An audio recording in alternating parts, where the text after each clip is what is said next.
નમસ્કાર મિત્રો, સ્વાગત છે તમારું અમારી આ યુટ્યુબ ચેનલ જ્ઞાન યાત્રામાં। મિત્રો, ઘણા લાંબા સમયથી 2320 જગ્યાઓ માટે જે કંડક્ટરની ભરતી ચાલી રહી છે અને જે ઉમેદવારોનું ડોક્યુમેન્ટ વેરિફિકેશન થઈ ગયું છે તેમાં 3518 ઉમેદવારો કંડક્ટરના નિમણૂક પત્રની રાહ જોઈને બેઠા છે। મિત્રો, નિગમ દ્વારા ટૂંક જ સમયમાં એસટી વિભાગમાં કંડક્ટરોના 2320 જગ્યાનું પ્રોવિઝનલ મેરિટ લિસ્ટ બહાર પાડવામાં આવશે। તો મિત્રો, હાલમાં જે કંડક્ટરની ભરતી પ્રક્રિયા છે એમાં શું ચાલી રહ્યું છે? તો મિત્રો, સાથે જ ડ્રાઈવરોના ડ્રાઇવિંગ ટેસ્ટનો જે લાંબા સમયથી પેન્ડિંગ પ્રશ્ન છે એને લઈને ટૂંક જ સમયમાં નિગમ દ્વારા ઉકેલ લાવી દેવામાં આવશે અને હાલમાં જ ડ્રાઈવરોના ડ્રાઇવિંગ ટ્રેક વિશે જે છે તે મિત્રો એની સ્થિતિ અને ડ્રાઇવિંગ ટેસ્ટ જે લેવામાં આવશે અને કંડક્ટરોના નિમણૂક ક્યાં સુધી આપવામાં આવશે એને લઈને આજ રોજ મિત્રો ઘણી ભરતીઓના જે વિભાગો છે એની પાસેથી જે માહિતી મળી છે એ આ પ્રમાણેની છે। તો ચાલો મિત્રો, વિડીયોને અંત સુધી જરૂરથી જોજો અને તમે અમારી ચેનલ પર નવા હોય તો અમારી ચેનલને લાઇક, શેર અને સબસ્ક્રાઈબ કરવાનું ના ભૂલતા। તો મિત્રો, વાત કરીએ જીએસઆરટીસીની કંડક્ટરની ભરતીની જે છે તો એમાં મિત્રો એસટી વિભાગમાં 2320 કંડક્ટરોની જે ભરતી પ્રક્રિયા છે એના માટે ડોક્યુમેન્ટ વેરિફિકેશન કાર્યક્રમ ગત 4 એપ્રિલના રોજ પૂર્ણ થઈ ગયો છે। અત્યારે મિત્રો હાલ નિગમ દ્વારા જે અનામત કેટેગરીના ઉમેદવારો છે કે જે એસસી, એસટી, ઓબીસી સાથે મિત્રો ઈડબ્લ્યુએસ ઉમેદવારોના જે જાતિના પ્રમાણપત્રો છે તે મિત્રો નિગમ દ્વારા ગાંધીનગર ખાતે જે તે વિભાગની ઓફિસ છે ત્યાં મિત્રો ખરાઈ માટે મોકલી દેવામાં આવ્યા છે। એટલે કે જાતિના જે દાખલા છે તેની ખરાઈ થતાની સાથે જ નિગમ દ્વારા મિત્રો આગામી સમયમાં 2320 જગ્યાઓ માટે ઉમેદવારોનું જે ટોપ મેરિટમાં આવતા હશે તેવા ઉમેદવારોને પ્રોવિઝનલ મેરિટ લિસ્ટ મૂકી દેવામાં આવશે અને આ ઉમેદવારોને કોલ લેટર દ્વારા જે છે તે મિત્રો કોલ લેટર નીકળીને કોલ લેટર મેળવી અને તેઓને નિગમ ખાતે ફરીથી ટ્રેનિંગ સેન્ટર ખાતે બોલાવવામાં આવશે। વર્કશોપ ખાતે અને નરોડા ખાતે જે ટ્રેનિંગ સેન્ટર છે તે મિત્રો નરોડા સેન્ટ્રલ વર્કશોપ ખાતે ત્યાં ફરીથી તમને ડિવિઝન સિલેક્શન માટે બોલાવવામાં આવશે।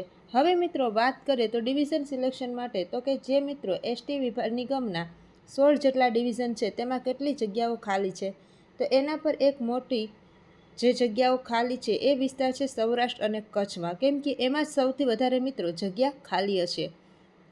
અને ત્યારબાદ મિત્રો વાત કરીએ તો કે દક્ષિણ ગુજરાતમાં હશે, કારણ કે ઉત્તર ગુજરાત અને મધ્ય ગુજરાતના જે જિલ્લાઓ છે અને જે ડિવિઝનો છે તેમાં મિત્રો ભરતીઓમાં જે કંડક્ટરો બહાર નોકરી કરી રહ્યા છે સૌરાષ્ટ્ર, કચ્છ અને દક્ષિણ ગુજરાતમાં તેમને મિત્રો બદલી દ્વારા આ તમારી ભરતી જે થશે એની પહેલાં જ તેમને ઓર્ડર આપી દેવામાં આવશે। આથી આ મધ્ય ગુજરાત અને ઉત્તર ગુજરાતના જે 9 જેટલા ડિવિઝન છે જેમાં મહેસાણા, હિંમતનગર, પાલનપુર, નડિયાદ, વડોદરા, ગોધરા આ તમામ ડિવિઝનોમાં કોઈપણ જાતની જગ્યા અને નવા કંડક્ટર માટે જે છેલ્લી 5 ભરતીઓ છે તેમાં હોતી નથી।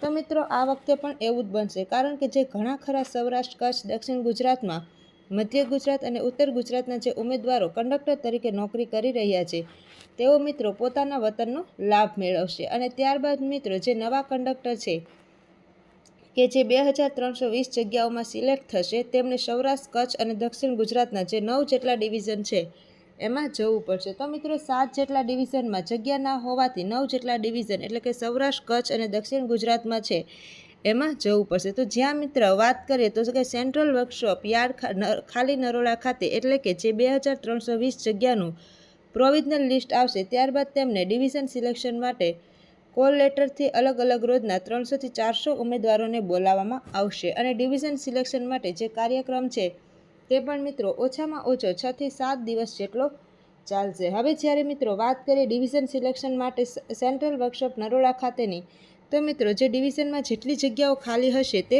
બતાવશે અને તમારો જે નંબર છે એ તમારી જે ડોક્યુમેન્ટની ઝેરોક્સ છે એના આધારે જીએસઆરટીસીના અધિકારી દ્વારા તમને બોલાવીને તમારી ઝેરોક્સનો એક સેટ આપવામાં આવશે અને તમને જે ડિવિઝનમાં તમારે જવાનું હોય ત્યાં ટેબલો મૂકેલા હશે, એટલે કે અલગ અલગ ટેબલ પર દરેક ડિવિઝનના 3 થી 4 અધિકારીઓ ત્યાં હાજર હશે અને એ ડિવિઝનનું નામ લખેલું હશે। મિત્રો કોઈપણ ડિવિઝનમાં તમારે જવાનું હોય રાજકોટ, ભાવનગર, અમરેલી, જૂનાગઢ, જામનગર તો તમારે એ જે ડોક્યુમેન્ટ હોય એ ચેક કરશે અને ત્યારબાદ તમારી પાસે વધારે ઝેરોક્સનો સેટ લેશે અને તમારી પાસેથી ફોટા લઈ અને તમને જે ડિવિઝનનો ઓર્ડર છે એ આપશે અને સાથે જ મિત્રો મેડિકલ સર્ટિફિકેટ માટે સિવિલ સર્જનનું મેડિકલ સર્ટિફિકેટ જે કરવાનું હોય છે તે માટે પણ મિત્રો એક ફોર્મેટ આપશે. અને સાથે જ તમારા નજીકના પોલીસ સ્ટેશનમાંથી તમારું ચારિત્ર અંગેનું પણ પ્રમાણપત્ર મેળવવા માટેનું એક ફોર્મેટ આપશે. ત્યારબાદ મિત્રો પોલીસ વેરિફિકેશન માટે તમારા ડિવિઝનમાં નજીકમાં સિવિલમાં જઈ અને સરકારી જે ડૉક્ટર છે તેનું જનરલ સર્જન માટેનું સર્ટિફિકેટ મેળવવાનું હોય છે.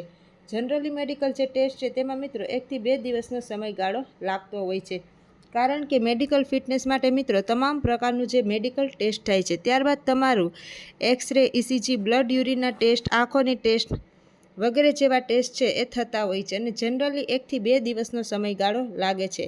ત્યારબાદ મિત્રો જે તે સિવિલ સર્જન હોય છે, જનરલ સર્જન, તે તમને મેડિકલ ફિટ હોવાનું સર્ટિફિકેટ આપી દે છે અને આ સર્ટિફિકેટ અને પોલીસ સર્ટિફિકેશન સાથે તમારે જે તે ડિવિઝનની ઓફિસ ખાતે જઈ અને તમારે ત્યાં હાજર થવાનું હોય છે. જે હાજરીમાં તમારે જે હાજર રિપોર્ટ હોય એ રજૂ કરવાનો આવશે. અને મિત્રો ત્યારબાદ તમને ટ્રેનિંગ માટે બોલાવવામાં આવશે, જે તે તારીખ આપવામાં આવશે. ત્યારબાદ તમારે ફોન આવશે અને એ ફોન પ્રમાણે તમારે ટ્રેનિંગ માટે જવાનું છે. તો મિત્રો આ જે કંડક્ટરની ભરતી છે અને આગળની પ્રક્રિયા આ રીતની હોઈ શકે છે. તો મિત્રો ટૂંક સમયમાં જ એટલે કે આગામી 10મી મે પછી ગમે ત્યારે મિત્રો પ્રોવિઝનલ મેરિટ લિસ્ટ જે છે તે આ પ્રમાણેનું બહાર આવી શકે છે. હવે મિત્રો વાત કરીએ તો એસટીમાં તેમણે જે 2300થી છે કે 2800થી પણ વધારે કંડક્ટરને 15 દિવસની અંદર નિમણૂક પત્ર મળશે. એટલે કે આગામી 10 મે પછી ગમે ત્યારે મિત્રો નિગમ દ્વારા 2320 જગ્યાઓનું પ્રોવિઝનલ મેરિટ લિસ્ટ મૂકી દેવામાં આવશે અને ટોપ મેરિટમાં આવતા ઉમેદવારો અને તેમને ડિવિઝન સિલેક્શન માટે બોલાવવામાં આવશે. ત્યારબાદ ડ્રાઈવરોના ડ્રાઇવિંગ ટેસ્ટની વાત કરીએ તો લાંબા સમયથી પેન્ડિંગ રહેલા પ્રશ્નોનો પણ નિકાલ થશે અને ડ્રાઈવરોના ડ્રાઇવિંગ ટેસ્ટ માટે આગામી 5 મેથી આ ડ્રાઇવિંગ ટેસ્ટ શરૂ થશે અને ત્યારબાદ મિત્રો જે છે તે ભરતીની ટૂંક સમયમાં જ પ્રક્રિયા આગળ વધશે. આવા જ નવા વિડીયો સાથે આપણે ફરીથી મળીશું. ત્યાં સુધી જય હિન્દ, જય ભારત.